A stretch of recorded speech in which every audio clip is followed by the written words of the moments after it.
Hello once again. Ito si Ate Jackie. Yan, welcome sa Life is Real. Yan, may share ko lang, naikwento ko lang kasi nung isang araw may nag-chat sa akin, no. So, actually hindi ko siya hindi messenger siya pero nakalagay sa spam. So, na-check ko yung spam. So, syempre may nag-message and then may nag-Ate Jackie. Syempre I thought is kilala ko or yung mga iba na follow natin dahil syempre tinatawag ang ate. So na-chat ko and nag-hello and yun nga na nag-send siya ng picture ng anak niya na yun nga kalalabas ng hospital at yun daw kailangan niya ng pera, makain at yun syempre alam mo nyo naman tayo pag mabata, diba? Syempre tutulong ka din pero syempre i-specify mo muna kung talagang need ba niya kasi sa panahon ngayon maraming scam, diba? And yun nga, so nagtanong ako, sabi ko sa kanya nag-send siya ng GCash, sabi ko wala akong GCash, syempre tayo naman dito yung iba siguro meron diba na GCash pero pag nasa abroad ka mabibihira ang GCash. And then sabi ko gabing-gabi na, alas 10 na ng gabi, so wala. Then sabi niya meron naman dito na GCash, hindi ko alam kung paano or pambayad niya ng GCash o ano, kahit pang kain lang daw, pang tinapay. Sabi ko gabing-gabi na, 'di ba? So yun, pag-pray ako kasi pinagpe-pray ko muna yung talagang tutulungan or what. Sa atin naman kasi pag bata, syempre kung meron ka, why not na hindi ka tumulong. Pero pagka wala naman, syempre talagang wala nga, paano ka magbibigay kung talagang wala ka nga, 'di ba? So pinagpe-pray and my style is talagang pinagpe-pray ko muna talaga kung yun ba ay legal o yun ba ay totoo, 'di ba? Kahit maliit na halaga po yung hinihingi niya, yung tulong, actually tulong sabi naman niya. Tapos nagbigay siya ng specific amount and then yun, kahit maliit at kahit ganito pang tinapay namin bukas, pang ganito. So okay naman po tayo. And then suddenly, syempre hindi mo naman agad-agad marireplyan siya dahil busy ka po, especially ako yung bata, 'di ba? Bihira lang na mahawakan yung cellphone. Minsan pag nasa park ka lang or minsan diskarte hindi. Parang tatanong siya na, ate, sumagot ka naman, ate, nasaan na yung tulong mo, nangako, 'di ba? Parang ganon.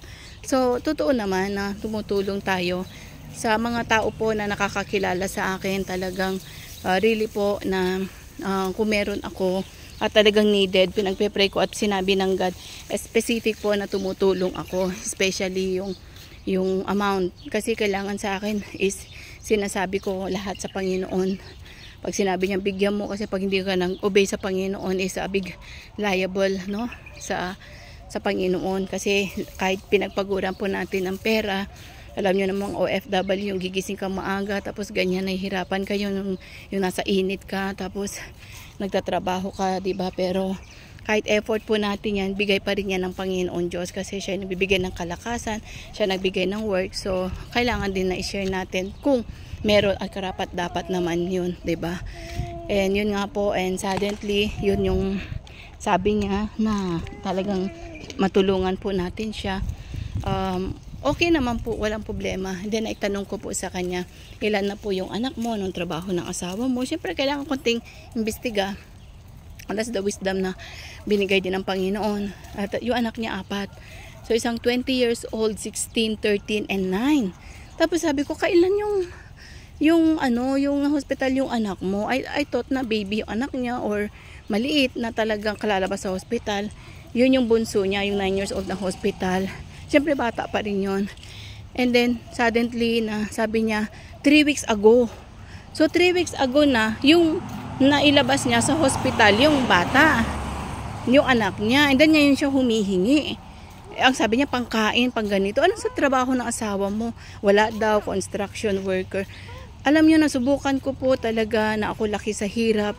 Walang makain din. Nasubukan ko po yan na pagka nagipit gagawa ka ng paraan, di ba? Mangungutang ka sa store, kapalmoks na ang gagawin mo, manghihiram ka talaga para may makain sa anak mo kasi anak mo na yan, di ba? Ikaw matiis mo hindi kumain, pero pag sa anak mo, di ba, kung talagang wala naman at hihiram ka sa mga kaanak mo, kakilala mo ng pera at babayaran mo pagkaano.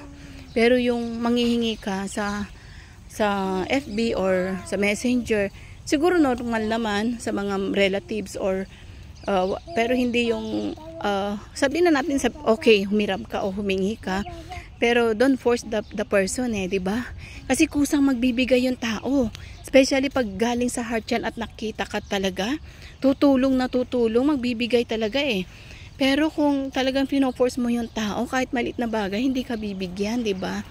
So yun po yung ma-share ko ngayon, na I hope ate or kapatid na willing, kahit sino man yung mga tao, willing talagang tumulong sa iyo, pero pagka ganyan naman na you are forcing or lahat ng tao hingian mo, alam mo, sa paghingi mo na lang, kung sa halimbawa sa 100, 10 tao ang nagbigay, 1,000 na yon, di ba? So sa maliit-maliit na halaga napaparami natin, pero nawa galing sa heart, wag po natin gamitin yung mga bata. At warning din para sa mga kapwa ko, di ba, sa mga iba na baka may nanghingi kahit maliit, okay lang po yan, pero kailangan na investigahan po natin at mag-pray kayo kung talagang galing sa heart at yung humihingi, willing naman tayong tumulong. Is better nga to give than to receive, sabi nga nila, diba? So yun lang po ma-share ko, and bye for now, and God bless you all.